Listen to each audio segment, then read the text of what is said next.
Hello everyone, I'm CJ. And I'm Ashley. And today we are going to get under the covers of No Safety in Numbers by Dayna Lorentz. And this was published in 2012 by Dial Books.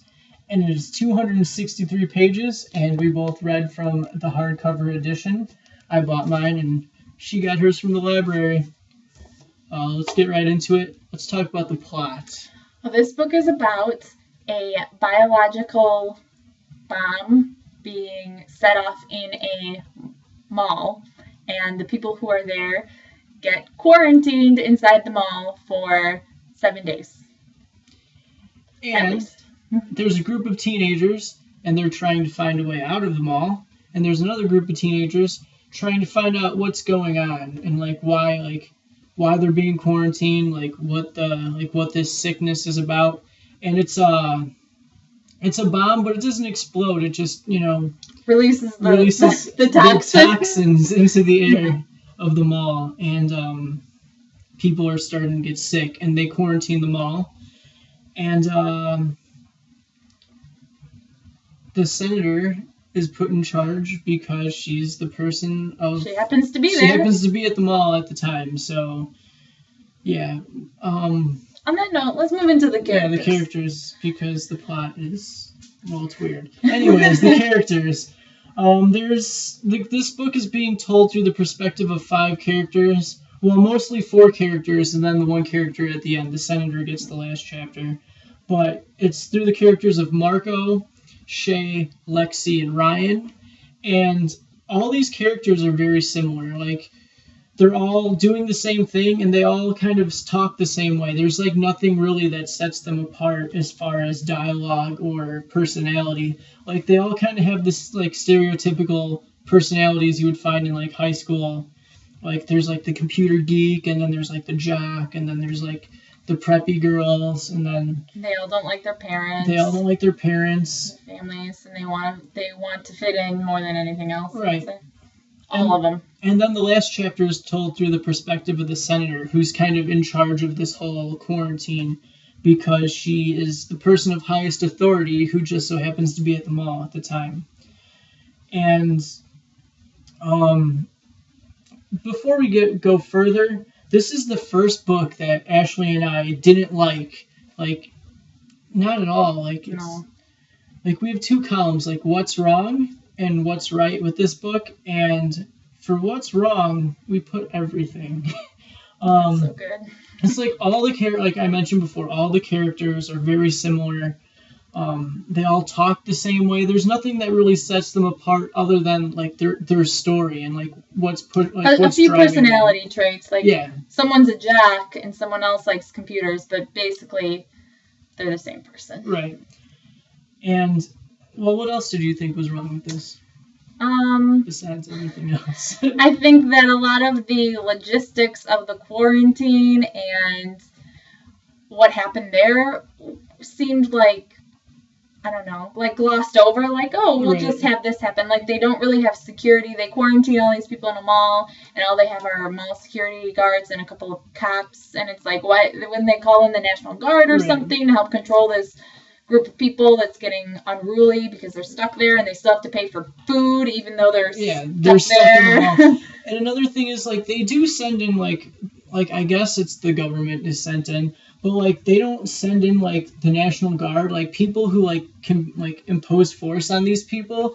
It's just guys in hazmat suits taking care of people, and then the mall security guards, and then the few cops that are there early on when they first discover the bomb. And we talked about this before.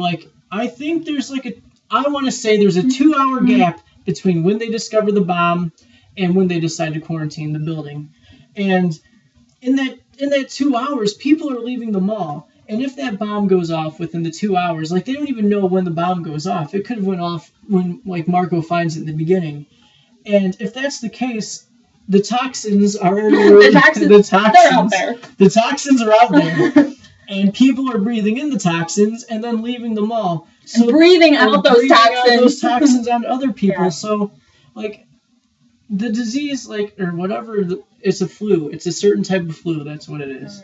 And it's like it's already out there by the time they quarantine them all. So like I feel like there's like you were saying, a lot of the logistics were really glossed over in this novel. But I also didn't like how the teenagers were very skilled.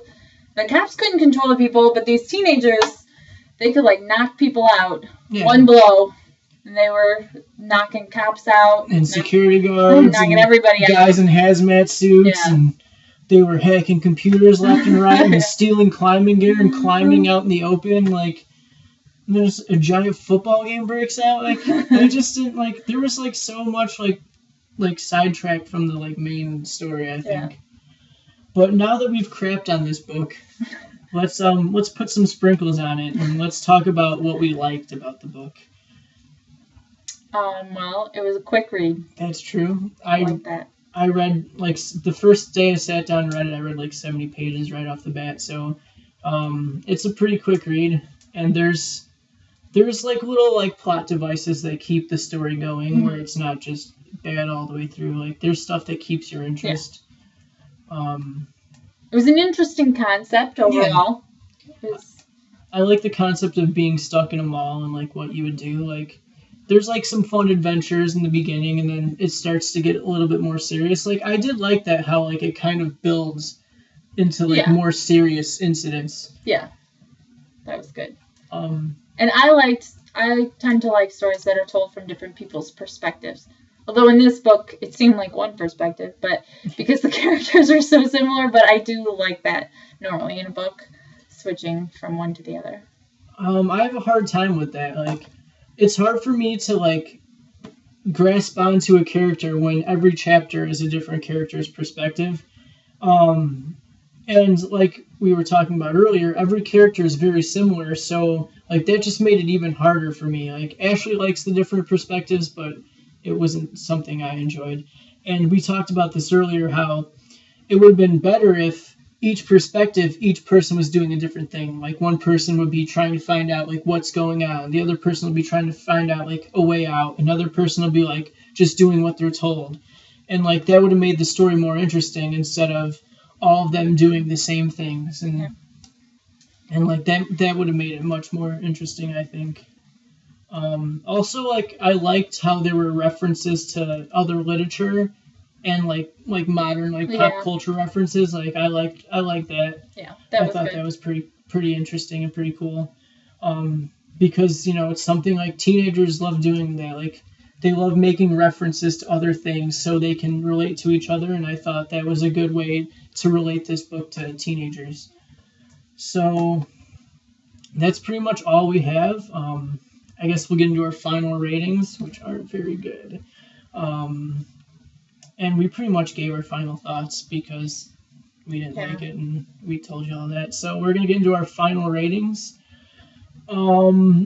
I originally wanted to give this book 3 stars, but I decided I want to give it 2.5 because I gave other books 3 stars that I thought were better, and I didn't like this book very much, so I'm going to give it 2.5.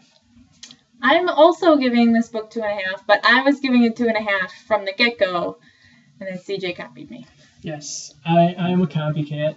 Because I think it was enjoyable to read, but it didn't have a lot of depth for me, and it just didn't grab me. Right. I wanted, so. Like, I would recommend this book if you were, like, you needed a couple hours to kill, like, if you're like in an airport. Yeah, or waiting for a train or something, or, like, whatever. Like, just if you're waiting and you have nothing to do, like, you have nothing else to do in the world. If you don't have if you don't have your smartphone with no buttons. It's unbelievable. It's so bad. Like, if you've read the book, then you know what we're talking about. So it's like, I don't really recommend it that much unless you have, like, 2 hours to kill. Yeah. And you have nothing else to do. But that's pretty much it. So overall, that's 5 stars. 2.5 plus 2.5 is 5. Yeah. So we give No Safety in Numbers by Dayna Lorentz 2.5 stars each, making it 5 out of 10 stars, which is not very good. I have the second book, and I'm gonna read it. I'm not gonna read it. I'm not even interested. I don't want to find out what happens. Well, I bought it, so I'm gonna read it. Then you can tell me what happens, but I don't want to read it. You know what? I blame you for me buying it because I bought it with the Barnes & Noble gift card. That was someone else's gift card. Okay. So yeah, that's it. Thanks everyone for tuning in. Like, subscribe, share, whatever. Tell your friends. Ashley will be back again with another review with me, right? True story. Yes. So that's it. See you later. Adios.